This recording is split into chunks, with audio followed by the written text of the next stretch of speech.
Tata Motors जो कि auto sector काफ़ी दिग्गज कंपनी है, उसने फोर्थ क्वार्टर के अपने रिजल्ट्स पब्लिश कर दिए हैं। रिजल्ट्स के साथ साथ कंपनी ने ₹6 पर इक्विटी शेयर का डिविडेंड भी अनाउंस किया है और इसकी जो पेमेंट डेट रखी है इन्होंने 24 जून 2025। कंपनी 3 सेगमेंट्स में काम करती है, जैगुआर लैंड रोवर, उसके बाद कॉमर्शियल व्हीकल, पैसेंजर व्हीकल्स।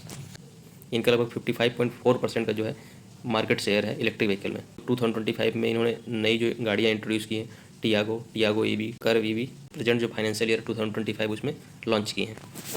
और पंच के बारे में भी इन्होंने बताया कि टॉप चॉइस बन गया है प्राइवेट बायर्स के लिए और इंडिया का नंबर 1 एसयूवी 2025 फाइनेंशियल ईयर में रहा है। इसके बाद अगर कंपनी के रिजल्ट्स की बात की जाए तो कंपनी की जो टोटल रेवेन्यू है प्रेजेंट क्वार्टर में 20,206 करोड़ का, जबकि पिछले क्वार्टर में कंपनी का रेवेन्यू 17,346 करोड़ का था।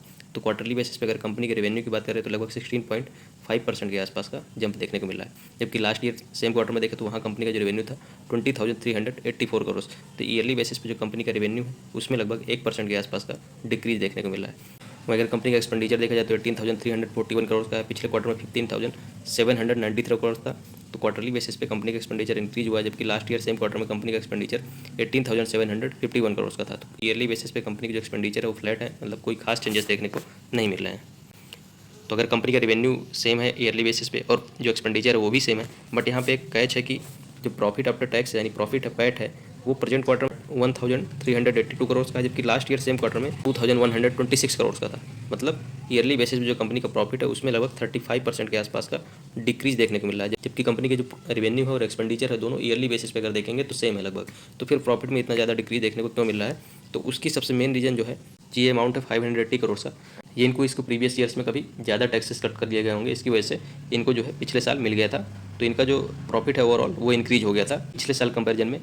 रेवेन्यू और एक्सपेंडिचर सेम होने के बाद भी कंपनी का जो प्रॉफिट है वो डिक्रीज होते हुए दिख रहा है, जबकि पिछले क्वार्टर से कंपेयर किया जाए तो वहाँ कंपनी का जो प्रॉफिट था 1,404 करोड़ का। तो यहाँ भी कंपनी का जो प्रॉफिट है उसमें क्वार्टरली बेसिस पे लगभग 1.5% के आसपास का डिक्रीज देखने को मिल रहा है।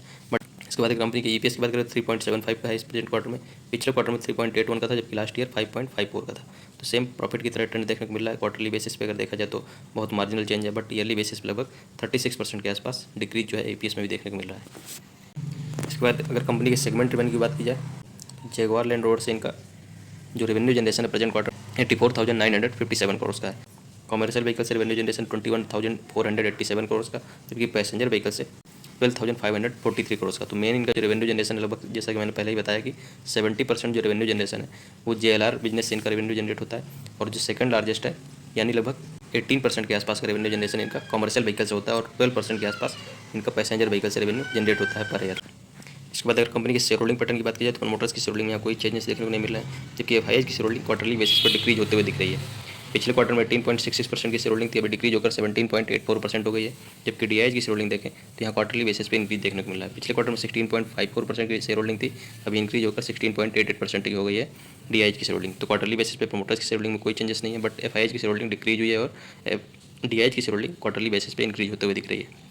तो ओवरऑल अगर देखा जाए तो कंपनी के रिजल्ट्स एवरेज ही माने जाएंगे, क्योंकि प्रॉफिट में जो 35% का ईयरली बेसिस पर डिक्रीज देखने को मिल रहा है वो टैक्सेस की वजह से है।